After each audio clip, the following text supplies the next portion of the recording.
നിങ്ങളൊരു പക്ഷേ 8 മണിക്കൂർ ഉറങ്ങുന്നുണ്ടാകാം. But is it silently damaging your spine? നിങ്ങൾ ഉറങ്ങുന്ന പൊസിഷൻ നിങ്ങളുടെ നട്ടലിൻ്റെ ആരോഗ്യത്തെ വളരെയധികം ഡിപ്പെൻഡ് ചെയ്തിരിക്കുന്നു. സ്ഥിരമായി നമ്മൾ കമിഴ്ന്ന് കിടന്നുറങ്ങിക്കഴിഞ്ഞാൽ നമ്മുടെ കഴുത്ത് ആ രാത്രി മുഴുവൻ ഒരു സൈഡിലോട്ട് തിരിഞ്ഞിരുന്ന് ഉറങ്ങിപ്പോകാനാണ് സാധ്യത. അങ്ങനെ ഉണ്ടാകുന്നത് നട്ടലിന് വളരെയധികം ഡാമേജ് ആയിട്ട് ബാധിക്കും. അതുപോലെ തന്നെ കഴുത്തിലെ മസിൽസുകളെയും. അതുപോലെ നിങ്ങൾ സ്ഥിരമായി സൈഡിലോട്ട് ചെരിഞ്ഞു കിടന്നുറങ്ങുന്ന ആളാണോ?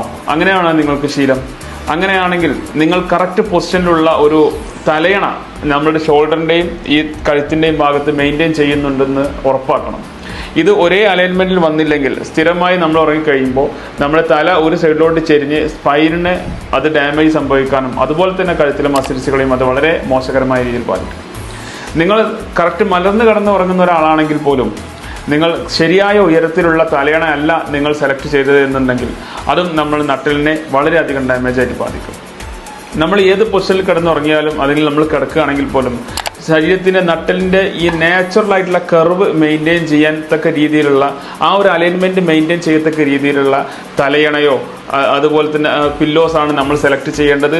നമ്മൾ കിടക്കുന്ന ബെഡും അതിനനുസരിച്ചുള്ള കുഷ്യനും മെമ്മറി ഫോമോ അതല്ലെങ്കിൽ ഓർത്തോപെഡിക് മെറ്റീരിയൽസ് കൊണ്ടുള്ള ബെഡോ തലയണയോ ഉപയോഗിക്കാൻ നിങ്ങളെല്ലാവരും ശ്രദ്ധിക്കുക. Thank you.